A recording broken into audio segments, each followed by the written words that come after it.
Chester Van Chime Who Forgot How to Rhyme by Avery Monson and Abby Hanlon. There once was a youngster named Chester Van Chime who woke up one day and forgot how to rhyme. It baffled poor Chester. He almost felt queasy. To match up two words, it was always so simple for him. See, Chester loved rhyming in poem or song. It always felt right, but today it felt, he should say wrong, right? But he says, not right, very not right. He tried not to panic. He played it real cool and picked up his backpack and walked to his learning place with teachers and stuff. He walked past the butcher and walked past the baker. He passed Mr. Waxler, the candlestick guy. In class, Mrs. Stevens knew something was wrong when Chester could not sing the words of a very popular nursery rhyme. The itsy bitsy spider climbed up the water spout. Down came the rain and washed the spider right onto the floor, totally ruining his day. His friends tried to help tackle Chester's complaint. They made him 3 rhymes with some paper and assorted art supplies.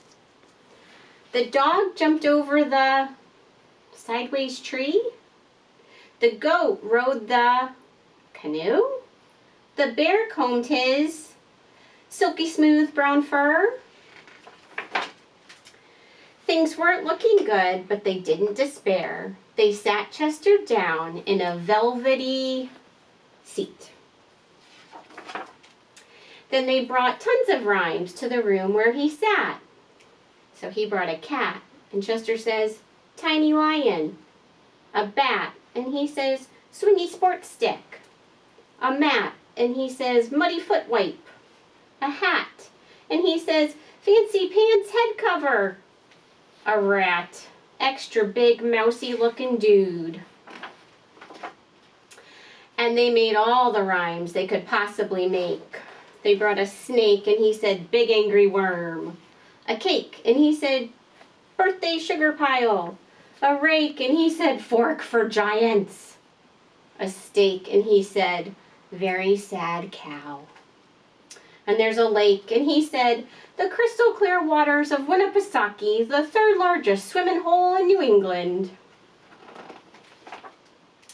But none of it worked. Chester still couldn't rhyme. He felt like a clock that could not tell the hours or seconds or anything. He slowly walked home and he shuffled his feet. Past Waxler the baker and the guy who chops all natural hickory smoked bacon.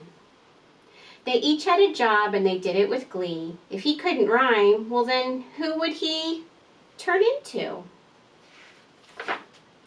But suddenly something popped into his head. That baker had probably baked some bad sourdough. The butcher and candleman both made mistakes, like badly dipped candles or poorly sliced brisket. And the candleman says, holy moly. And the butcher says, jeepers creepers.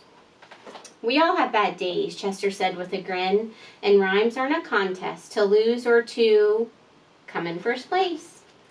So maybe I don't need to be quite so stressed if I give it my all, but I'm not at my tippy-top peak performance.